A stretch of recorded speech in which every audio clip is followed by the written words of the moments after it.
Thank you everyone for being here. Thank you organizers for selecting this project. So I'll talk about the project titled The Impact of Gen AI on Creative Suppliers, Product and Pricing Decisions. And this is a co-work with my advisor, Professor Sundar Bharadwaj.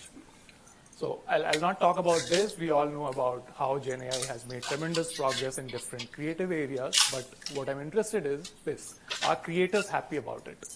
Some of the evidence suggests they are. They are using Gen AI in multiple creative pursuits. But there are other evidences too, that people are not happy with it. People are going on the street doing strikes. They are canceling their subscriptions. So there are contrary evidence in secondary data. When you think of from the firm point of view or from platform point of view, again, there are contrary evidences where some of the large corporations, they're using Gen AI in their creative work, whereas some of the new companies, new startups, they are banning Gen AI in order to support artists. Now, against this backdrop, the key question that we are asking is what is the impact of emergence of Gen AI on the strategies of creative suppliers, and we are interested in product and pricing strategies. Now, what we are interested in is this main effect where when Gen AI is accepted by a certain platform, what is the impact on changes in pricing and product strategies. However, we believe that the main effect will be washed away due to the presence of different factors. And we have seen yesterday that almost all the projects have had heterogeneous variations in the impact. So I'll follow that argument, and we believe that experience of individuals, in this case experience of creators, will bring in a lot of variation in the impact that we are interested in seeing. So why we are saying that experience will play a role, because experience is a very strong capability, and highly experienced guys can preempt better outcomes. They have better relationship with the buyers. So with that logic, we believe that experienced individuals will have positive impact on product strategies because they can better predict outcomes. However, when it comes to pricing effect, we believe that people may not change their pricing drastically. However, we also believe that in order to signal reputation or signal quality, they might increase their pricing in a competitive space when Gen AI is doing some tremendous work. The next moderator or next heterogeneous variable that we are trying to study is AI adopters. So AI adopters backed by huge data sets, huge training data sets. We believe that AI adopters might have a positive impact on product strategies. When it comes to price, we believe that due to quick turnaround of AI work or due to high productivity of AI adopters, they might reduce the price of their work. However, we also believe that in order to signal reputation or signal high quality, they might increase the price of their work. And finally, we also do a three-way interaction where we intend to study how experienced AI guys will behave in this era. Now, coming to the data part, so we have visibility of data from an online art platform. On this platform, artists post digital artwork, and we rely on a specific day on which platform allowed or platform supported Gen AI work. And we believe that this particular day can give us a good identification strategy to make causal claims. Now, how we are doing this analysis in economics, a lot of papers have used this method called regression discontinuity in time. Now, why we are using this method? Because the entire platform is a treatment here. We don't have a clear control group, so we can't rely on a simple DID here. So that is the reason we rely on this method called RDIT.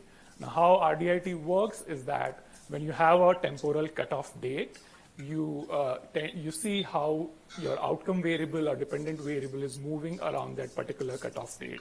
Whatever movement is present on that dependent variable can be attributed to the cutoff date itself. Now, how we analyze this data? By subsetting data into different windows. So window 1 will be the shorter window where we look at how dependent variable is moving around the threshold, and so on with the remaining windows. Now, some of the key variables. So when I say product strategies, what I'm looking at. So within product, I'm looking at how many tags artists are using, how similar tags artists are using, and what kind of software artists are using in their work. So tag counts and tag similarity together infer their classification of work. So it could be the case that artists are classifying their work into very minimal or very focused categories, or it could be also the case that artists are classifying their work into distinct categories. When it comes to software, we are inferring the software as a skill. So in the last panel discussion, there was a lot of talk about upskilling, reskilling. So we believe that as software increase, we can interpret that as improvement in skills of artists. We also look at image under product. We look at what is the dimension of image of each of the artwork, where 0 is coded as low dimension, and it is a continuous variable till 4. 4 is the highest dimension. And we also look at image entropy, which is how much information each artwork has or how complex each artwork is. So this was the product side of it. When it comes to pricing side of it, we are looking at a price dummy variable where 0 is coded when it is a platform set price. So when an artist posts an artwork, he has to accept a platform set price, but he also has an option of ignoring that platform set price and attributing his own price to the artwork. So when artists attribute his own price to the artwork, it is coded as 1, and 1 is always greater than 0, literally. So artist price is always greater than firm's default price. And the key independent variable, it's very simple, 0 pre-treatment, 1 post-treatment. And the bunch of moderators that we're looking at is experience, which is a counter variable that increases with every post. And AI adopter is a 0-1 classification where we code 0 for all the non-adopters of AI, and we code 1 for all the adopters of AI. Now, RDIT studies are always coupled with bunch of plots, so we'll quickly see how outcomes are moving around threshold. So when you look at plot 1 and 2, these are for tag counts and tag similarities. So around threshold, which is the dotted line, there's a sharp dip in the amount of tags, and correspondingly, there is an increase in similarity of tags. When you look at software, there's not much movement at the threshold, but over time, there's a huge uptake or huge upskilling that we are seeing in the data. On image entropy, again, there's a marginal shift at the threshold level. When we look at dimensions, there's not much differences in the dimension. However, when we see prices, there's an increase in price overall. Now, this was data at an overall level. We don't know, we have not control for anything. We don't know how moderators are playing a role. So we'll control for variables now, where we are using this model where we are interacting the treatment variable with the moderators, experience, and AI adopters. So beta 1 and beta 5 will show the behavior of non-adopters, and beta 6 and beta 7 will show the behavior of AI adopters. And we are controlling for a bunch of time varying effects. So we are controlling for months, and we are controlling for weeks, and we are also controlling for artists. I'll quickly talk about the regression results. So when we see first two dependent variables together, across windows, we see that AI adopters are reducing their tag counts, and correspondingly, their similarity scores also go up. So they are using similar tags. On the other hand, if you see experienced AI adopters, they are doing exact opposite. They have increased their tag counts, and they are using dissimilar tags. The most interesting thing, I believe, on this slide is the skill factor, where we are seeing that non-adopters, experienced guys, they are increasing their software usage, they are increasing their skills, and this, I feel, is the most interesting part on this slide. Similarly, when we look at other dependent variables on dimensions and image entropy, we see that experienced AI adopters, they are building high-end products, and they are making more complex artwork. When it comes to non-adopters, even they are making high-end or high complex products. The price bit is interesting because there is a contrary story. So when it comes to non-adopters, they are reducing their pricing. However, when it comes to AI adopters, they are increasing their pricing. So finally, what we are saying is that when it comes to implications, there can be implications for buyers of artwork as well as creators of artwork. So when it comes to buyers, it is important to monitor the increase in the prices of AI artwork. Similarly, it should be noted that AI experience guys, they are making high-end products, they are classifying their work into multiple categories, and it is important to not write off non-adopters because they are bringing in increased skills or enhanced skills at a nominal rates. They are not increasing their pricing. When it comes to creators, especially for non-adopters, it is important that non-adopters build more high-end products, and at the same time, quoting lower price may impact their quality perceptions, so they might want to optimize their pricing. That's it.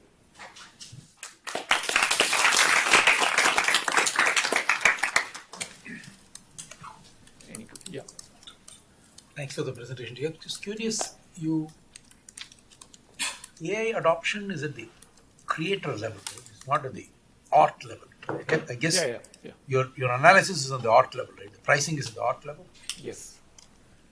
And do you have data on whether the art, does the data include whether the art piece included the use of GenAI or not? Yes, I have the software data, so I can classify each artwork into AI work or non-AI work. So the data AI adoption is basically at the art level, you're saying, not at the not at the creator level. Yeah, in this data I have, so whenever artists adopt AI, I've classified that artist as AI adopter. AI adopter. Yeah. So why would the price be higher? I would expect the price should be lower, right? Because yeah, that's the interesting part. They're increasing their pricing. Okay. I mean, we have not seen the mechanism, but AI guys are increasing their prices. On the other hand, non-adopters are reducing their pricing. You have time for one more question. Yeah, we have time. Hey. Sorry. Yeah, I was wondering, have you looked into the sales outcome? That's an interesting pricing question. high, yeah. We don't have sales outcome. As a surrogate, I looked at views, but I didn't find it robust, so I'm not shown that. But I don't have the sales data. Yeah, I would be interested to see if people are willing to pay for AI-generated content for higher price. Yes. I'm curious, the buyer's behavior may already be impacted by the Gen AI, and then that's probably have an impact for the creator in terms of pricing of products. Because buyer maybe they not need these creators. For some tasks, we can use Gen AI to create the artwork. Would that affect the pricing dynamics? Yeah, so the data is at very initial time period when AI came into the picture. So that information transfer, I mean, I'm not saying it would not happen, but information transfer might happen later in the time period. But this data comes at a very initial time period when AI came into picture. So, but that's an interesting point. I can look it into, a time which is quite later, or post when AI has already stabilized. I can look at that analysis. Thank you. Just a clarification question. So this is the leading platform Gen AI, is that correct? So the creators can use the platform Gen AI, is that correct? No, creators are using their own software. Those software can be AI driven or non-AI driven. And you have your own classifier. Yeah, so currently I'm doing a lot of text analysis to classify artwork, but that is the next step. I have to classify at an image level to predict whether those images are AI created or non-AI created. Yeah. Hi. Interesting work. I'm wondering if this AI adopter is not endogenous in some sense to quality or something else, and I'm wondering if you tried matching or trying to control for that somehow. Yeah, that's a good question. I was trying to do a Heckman model here, but I was not getting an instrument to run the first stage. So yeah, it could be endogenous, yes. You can try matching the adopters and non-adopters on the time on platform and other stuff. Yeah, that's true. Yep. Thank you. Yep. Thank you. Perfect. Thank you so much. So hello everyone, good afternoon. I hope you enjoy a good lunch and still waking up. So again, we will continue this creative work domain, and I'm Lei. I'm an assistant professor in information systems from Penn State, and this is a joint work with my wonderful co-authors, Jinghui, Gang, Harry, and Shuai. They are here, and difficult questions direct to them. So So in this work, we use both lab experiment and field experiment to understand the role of GenAI in the creative work or the creative domain. So after so many wonderful talks, we all know that GenAI is a transformative kind of force that help us to create truly novel content, even for people with limited or minimal expertise. In this work, for creativity, instead of looking at it as an end product to measure, here we take a different approach. We look at the creativity as a process with two stages by kind of adopting the theory of creativity. Additionally, the theory of cognitive fixation is also used here to understand the heterogeneity that we observed for different designers with different expertise levels. In terms of the two-stage creative process, in the first stage, it's the ideation stage. So designers are going through this divergent thinking process to come up with as many ideas possible. So they are creating choices for their second stage. In the second stage, implementation, the designers are going through this convergent thinking, so they are making final decisions in terms of the color they will use, the theme, the style, so on and so forth. So they are making choices for their final design for the work. So it remains unclear that how the GenAI will have a different impacts across those two stages, as well as the heterogeneity that we observed among different designers with different expertise. So we propose two research questions here. First, how does using GenAI affect the creative work, particularly in those two stages, as well as how does it changes as a function of the expertise level? So those are the two research questions that we aim to address in our study. So for this work, we, as I mentioned before, we use both field experiment and lab experiment. Our first study is a field experiment. In this work, the goal is to understand the overall impact of GenAI on the design outcome, specifically the overall quality of the design. And then the second study is a lab experiment. In this one, so we kind of open the black box of the design process and understand, so we are able to not only capture the different impacts across those two stages, ideation and implementation, also in the second study, we are able to measure the impacts along those three outcomes of the design that we're interested. So the quality, creativity, as well as the efficiency. Now, for the first study, it's a field experiment. So we partner with a famous luxury fashion brand. And this is a real-world design competition. And student teams, so total we have 60 student teams. They are compete on this fashion design to come up with kind of design ideas, product design ideas for their shoes, bags, clothes, so on and so forth. Almost half of them, they are randomly assigned to our treatment groups, so that they have access to the GenAI. And at the end, only one submission from each team, and the experts from the company scored or rated their final submissions based on their overall quality. So due to the privacy issue, we cannot really share the brand, but actually the winner, the design from the winning team, actually being kind of produced and also sold in their stores. So quick go through the results.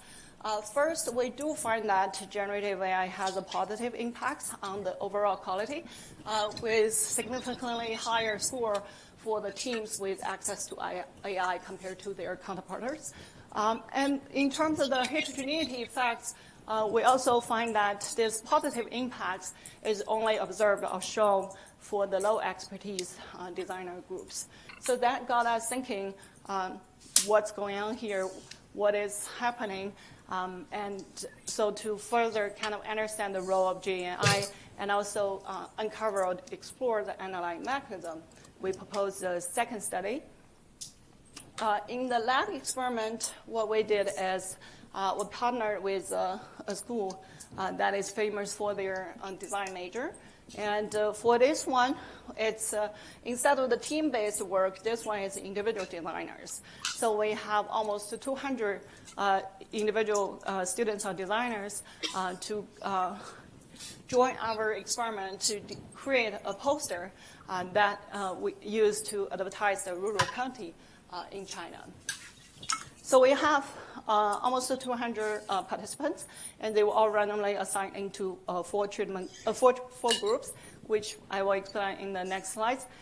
Each designer or each participant, they went through the 2 stages. So each designer, we captured their whole design process. Same as before, only one final design was submitted, and we hired 3 professionals to rate the final submission along the 3 outcomes that we're interested. So to explain our lab, the design of our lab experiment into more details, total we have 192. And among those, we have 84. We label them as high expertise. A little kind of clarification here is we categorize students or participants that are from the design majors as high expertise. And the students who are coming from the other majors, we label them as low expertise.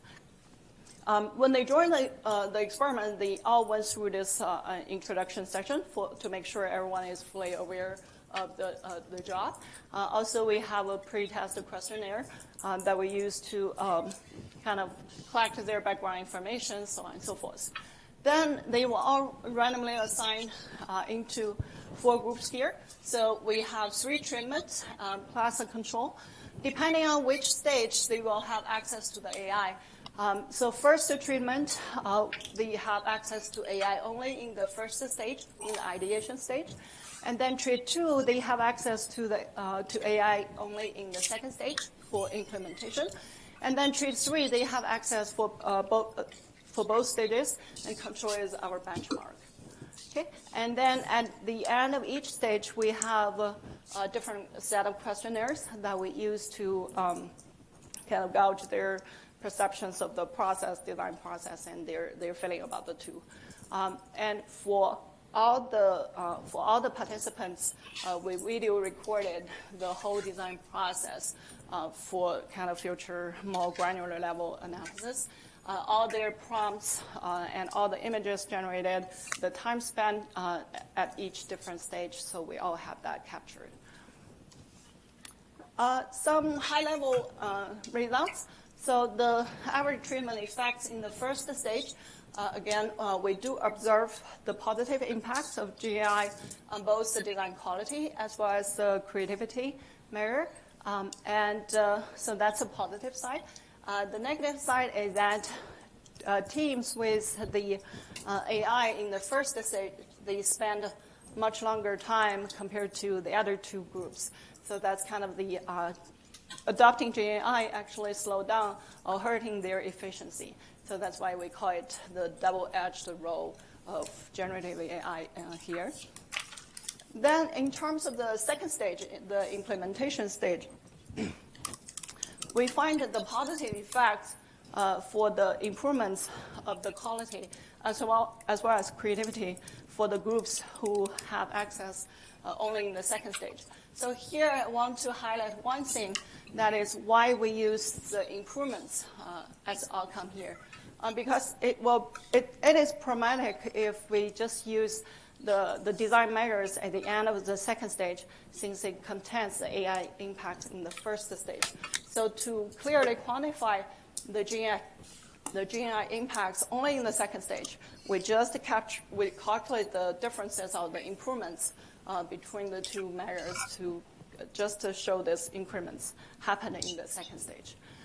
Same as before, accessing AI in the second stage also kind of designers also spend a longer time in the second stage, and we kind of show, again, the double-edged role here in the implementation stage. In terms of the heterogeneity across different expertise level, For stage 1, what we observed here is that for the ideation, AI helped both expert designers and non-experts for coming up with better, higher quality design. Also, they spent kind of relative longer time in the first stage. So the conclusion we have here is that GenAI helped to alleviate the cognitive fixation for the experts. So all the designers, regardless of their expertise level, they all enjoyed AI to help them coming up with kind of new or great ideas in the first stage. However, in the second stage, here is an interesting finding here. What we observe is that accessing to AI in the second stage only benefit the low experts. It does not have much improvement for the experts, which show in the purple bar here. And also, experts spend significantly longer time in the second stage, almost 57% longer. So conclusion we have here is that generative AI, it cannot kind of disrupt the cognitive fixation. Experts are still following their routine, kind of fixated to their, based on their training. That's the findings we have for the heterogeneity effects.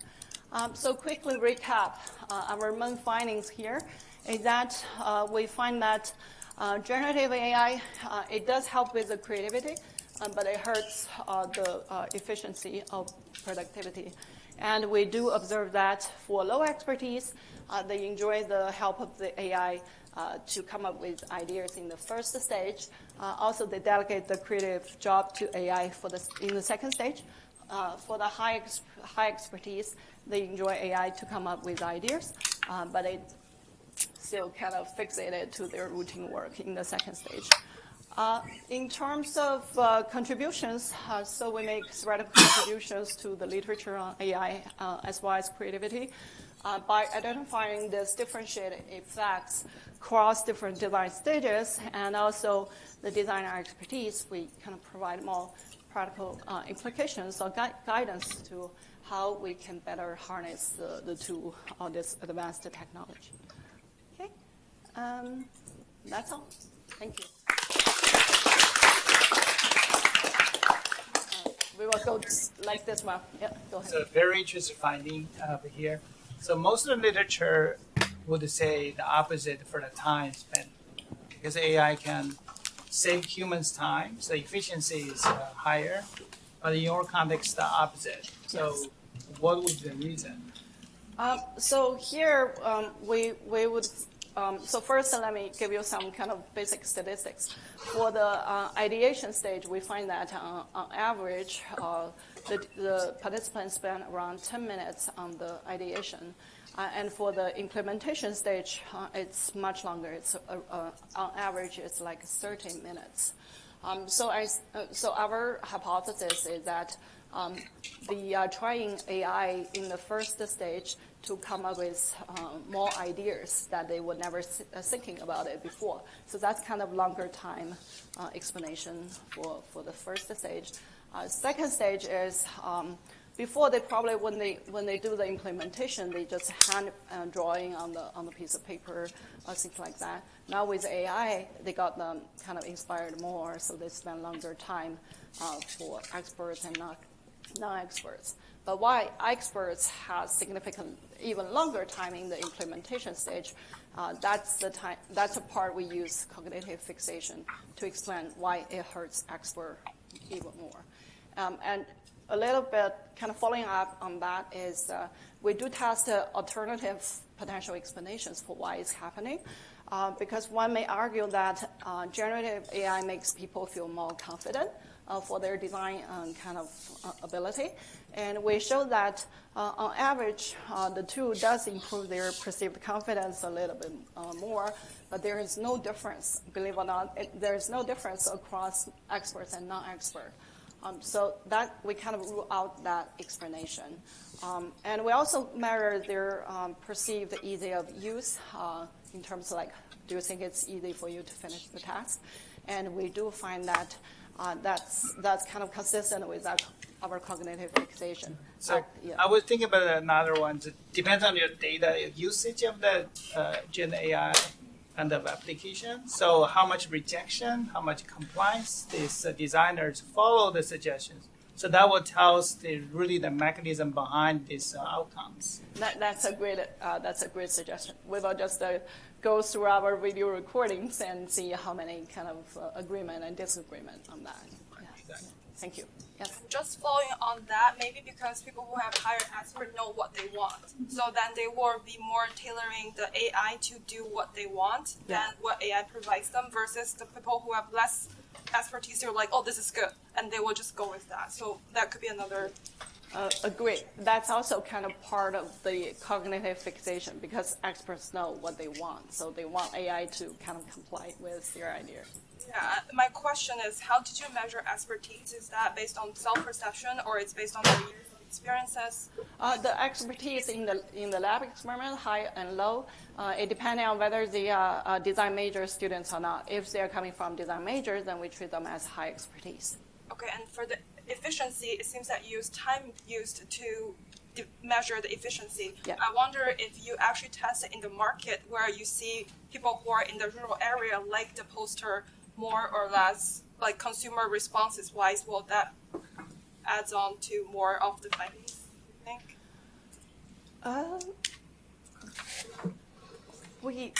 That's a good one. We probably need to talk to the local government and see whether they think their postings or not.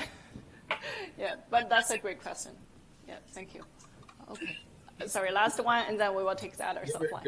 You have an interesting different effect in groups that use AI in both stages, and especially when you see the outcome of productivity in stage one, where is the linkage? Is it because they know that they are going to have AI usage in the next stage, and they kind of are expecting that in terms of putting effort in the first stage? You know, what I'm saying is, how's the whether they know or not makes because usage of AI in both stages, how would it affect the productivity in first stage? That's a good one. I think our design does control that. So during the implementation of the experiment, I think we didn't let them know you are in which group. So for the treatment group who are using AI in both stages, they didn't know. So we just let them know, okay, right now you are in the stage one, come up as many ideas as you can, and you can use the AI tool. So they know that they are going to be having So for the first for stage. that group. For that group. Okay. Yeah. But then they didn't know like whether they will have the AI tool in the second stage. We will review that information when they start the second stage. It's not like for the treat 3, we let them know upfront, hey, you will have access to both stages. That's not the case. I see. So once they finish the first end of stage questionnaire after the first stage, then we will review that. Okay, here is the tool. You can keep using it for the second stage. We didn't review that. That's the kind of one of the things we debate, and then we thought, in order to make a clean experiment design, we thought we probably hide that. Yeah. Thank you. Good afternoon, everyone. Thanks so much for your time and attention today. So my name is Zhou. I'm a third-year PhD candidate at BU.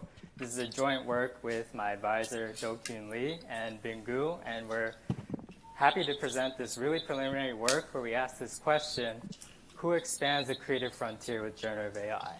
Hive minds or maverick masterminds? And so I'm glad I'm presenting last in this session, because the two previous presenters did a really great job of presenting why this is important and why this is a relevant phenomenon regarding the creative space. And so I'll just be really brief with this, but essentially within the past couple of years, we've seen the release of these mainstream state-of-the-art text-to-image models, which have really posed this seeming threat to automate this faculty that we believe to be very inherent to the human experience, which is the expression of creative ideas. And so that's really raised the spirit of debate as we've seen the release of Midjourney, DALL-E 2, Stable Diffusion, as well as their various updates and variants in the past several months even. And so I think this is a really great image to sort of capture what's going on here. This art is not real. made with artificial intelligence. And I think the word real captures two notions. The first is this is actually not hanging in an art gallery. This is someone's just typing in words and created something and just decided to post this. But I think the other more important notion is real in the sense that is this a genuine expression of a creative idea? Is this truly a novel contribution to the creative space that we would deem as meaningful and valuable? And so with that, we've sort of seen this proposal among sort of the AI enthusiasts that this is unlocking human creativity. And this is a tool for creative exploration. And so our first paper that was published earlier this year actually provided some early evidence that the most novel ideas that people are contributing in an art platform scenario is actually notably more divergent compared to their control group counterparts, which is to suggest that it can serve as a potential tool for creative exploration. But with that, we sort of want to ask this question in a more pointed manner and sort of focus in on this phenomenon. Is generative AI helping individuals overcome creative limits to realize idea exploration, make more novel, new contributions? But then the other piece here was sort of, are we seeing a concentration of this idea discovery among, say, a particular standout few exceptional creators? Or are we seeing sort of this collective improvement where everyone uptaking the tool is now able to sort of manipulate concepts that they have in their repertoire to now produce something that's more novel than they previously were able to produce? And so we need a few working concepts to put our research agenda into shape. So we'll first start by defining a few definitions, the first being psychological creativity and the second being historical creativity. So this is something that has been proposed in the philosophy of computational creativity, which is essentially saying that psychological creativity, this idea, is something that's new to the individual who produced it. So we're talking about individual artists producing something that they themselves have not thought of before. But then when we take a step back and look at the aggregate, we're talking about age creativity, historical creativity, which is something that has never occurred before in history. And so any idea discoveries that expand a known set of ideas are basically these instances of P creativity, and in a special case, we have H creativity. And so it's our goal to try and identify these instances. And now I'll caveat, when we talk about historical, there's no way that we can actually capture the entire universe of ideas. So at the very best, we try to say, within these sub-communities, are we seeing new ideas emerge from people who are like-minded? And so with that, our research agenda is threefold. First research question, are AI-assisted creators producing more H-creative artifacts over time compared to their organic counterparts? The second research question, is this expansion of the idea space due to the emergence of sort of these masterminds, or is everyone sort of collectively contributing to this exploration? I don't have an answer to the third research question, but I'm posing this here for a teaser, I'll say. But basically we want to investigate, are masterminds' age-creative behaviors persistent? So are they able to replicate their successes, or are they actually just sort of one-off contributions that they sort of just happen upon by chance? And so for our empirical setting, we're using data from a prominent digital art platform designed for hobbyists. So in our possession, we have over 9 million artworks belonging to over 31,000 unique users. We have information on all their profiles, their performance metrics on their posts, as well as their profiles, as well as their entire publication histories. And among those 31,000, we have 4,000 plus unique AI artists who were once organic creators. And they have published in some AI art subgroups. That's how we identify them. And our data set covers all of the major model release dates, starting from January 2021 all the way to February 2024. And so to put a bit more backbone to how we want to operationalize this, we, again, want to go back to computational creativity as a framework, where they propose this definition of a conceptual space, which is essentially a structured style of thought within which many different concepts or entities can exist. And so when we think of elements existing in this conceptual space, we can break it down into three different types. The first being combinational, which is simply a recombination of known concepts and ideas in this space. Exploratory, which are those that expand the conceptual space, serving as these novel contributions. And we don't really focus on transformer because that's sort of really hard to identify. So there's that. And so I'll be pretty brief with how we operationalize this for the sake of time, because I want to really get into the results and see what you think about them.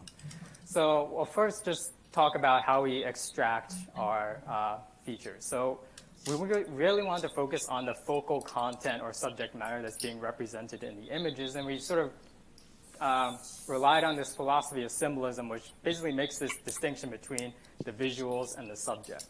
And so we focus on the subject, and so here's just an example. We have it for each of our artworks. We basically use a multimodal LLM to generate some very parsimonious description to capture the core content with controllable text generation parameters to ensure that we have consistency in the length and the degree of detail.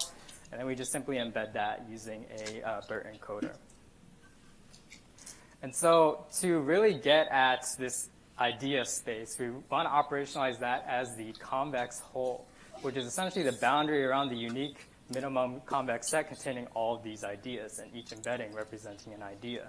So just to quickly go over our definitions, combinational creativity is an idea inside the convex whole, which has no bearing on the actual size. Whereas exploratory creativity is one that is outside the previous convex whole, which then expands the idea space. And that sort of constitutes these H creative or P creative instances. And so when we think of vertices, these are representing the extreme values in this idea space. And so we do a bit more engineering to try and make this computationally feasible. So I'll just skip over that. And for our research design, I'll be quick with this, but we essentially want to minimize the potential bias that might come from, say, idea diversity, artist diversity. If you remember, we have about 27,000 control units. We have 4,000 treatment units. That simple difference in volume means there's more potential for there to be greater idea diversity among the control group. So we tried to mitigate that by using matching and bootstrapping so that we ensure we have sufficient coverage of our larger control group. And then we estimate an event study difference and differences model of this form. But I'll just leave this up here for a second so you can pause if you're watching online, empirical strategy and summary, and then we'll quickly get into the results. So here we plot the idea space volume for treatment group, control group, and then both treatment and controls ideas combined. And so basically, we see that prior to 2022, which is where all the major text-to-image models were released, we see that they're generally tracking pretty parallel. But within some time in mid-2022 is when we see this sharp contrast in the idea space volume. And particularly when we look at the treatment group, their idea space is actually tracking the joint space, which is to suggest that they're actually establishing the majority of the frontier. And so now when we actually get into our estimation results, I just have sort of all the noteworthy events on the left-hand side and sort of the point estimates and the confidence intervals on the right-hand side. Now to interpret the y-axis, we normalize each of the estimates by the baseline value. So a point estimate of 1 is essentially to say that the treatment group's idea space doubled in size. Right? So we'll just walk through this step by step. So pre-treatment period prior to Midjourney version 1, the earliest model, we see sort of no significant trends. But in that very period that Midjourney version 1 is released, we see this immediate jump. And it's suggesting this accelerated expansion relative to the control group during this concentrated period of model releases in 2022. And then we see that this persists for the remainder of our observation period all the way to 2024. So the next piece that we wanted to look at was sort of how many artworks are defining this idea space. And so we just simply estimate this over the number of vertices as the y variable. And sort of an interesting trend emerges. We see that in 2022, there are fewer artworks at the frontier, but when we combine that with the previous result, we saw that immediate expansion. It's almost to suggest that there are fewer artworks that are being more divergent contributions and expanding the idea space even more. But we see that sort of trend reversed by 2023. So we're really interested in looking sort of what is the marginal contribution of these vertices? How much are they contributing to this idea space expansion? And we explicitly estimate that here, where again, no pre-treatment trend, but immediately with the release of Midjourney version 1, we see that the marginal average contribution per these frontier-defining artworks is significantly greater than their control group counterparts, which is a pretty striking result. And by the time sort of 2023 rolls around, it seems like these creators' idea space is becoming a bit more saturated. So their divergence is sort of tailing off at that point.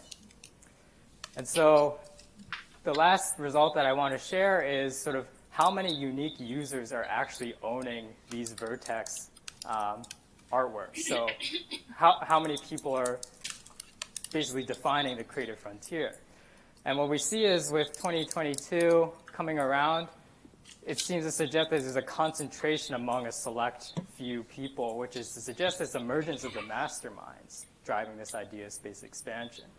But interestingly enough, with 2023 rolling around, we see that creators appear to be collectively improving, and they're sort of now picking up the slack from where, the masterminds left off with this previous result, which is to suggest that, the marginal contribution was not as great. But I'll just quickly go over some key takeaways. So this is sort of my working theory because it's a very early stage project. But basically, I just want to say, when we think about the creative process and how it aligns with text-to-image creative workflow, we're talking about sort of this blind variation and selective retention framework, which I think is analogous to what Lei was just presenting, which is essentially this, you have this ideation phase, where here they pose it as sort of random sampling, then implementation, and then you evaluate against selection criteria, and then you iterate. So it seems like what's happening is that because it's automating this implementation step, it's essentially freeing up resources that you can then allocate to sort of your ideation stage, which might have implications on whether you can explore novel concepts. But I think it's also important to realize that we all have some fixed set of known concepts that we can just combine. And so essentially we have a repository of ideas that we can now easily implement. And it seems like those repository of ideas that we previously could not implement due to some resource constraints are distinct creative contributions, and they seem to be meaningful contributions as well. So I'll just leave us with that and happy to take any questions.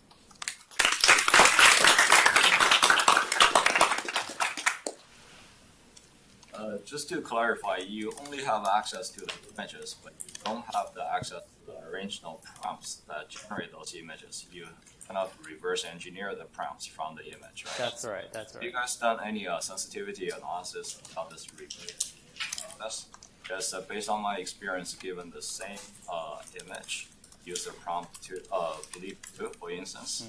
If you run 10 times, you got 10 different prompts. Sometimes the text could be really different. Yeah, so I think that's sort of why we explicitly focus on the idea, right? So I think what you're getting at is when we do this idea extraction, essentially what you're saying is that's kind of like trying to reverse engineer the prompt. And so the reason why we focus on the idea is because, one, it was sort of motivated by our previous finding, but also because when I think about what is text-to-image generative AI really doing, is automating the visual execution.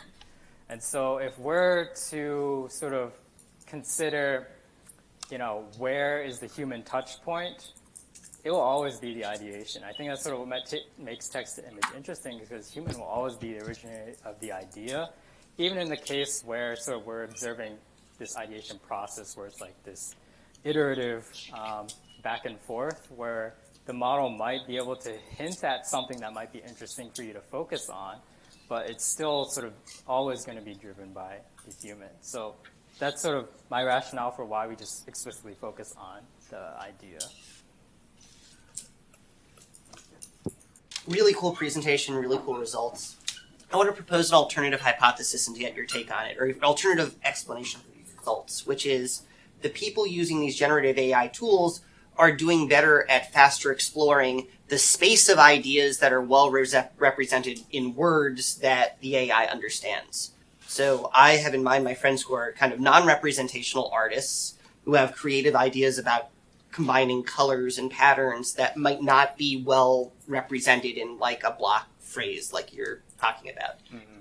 So maybe they're faster at exploring that space in particular. Yeah, no, I totally agree. Like, to me, so when we conceptualize idea space, we explicitly kind of think of like text to image as you're able to navigate that idea space, right? You're able to say what keyword corresponds to what sort of concept or construct that's coming through in your output. So, I totally agree with. I see where you're coming from, and I totally agree with your view. I think I am very conservative with how I present this final slide because we don't have the exact results to speak to that. But that's definitely something we're going to look into.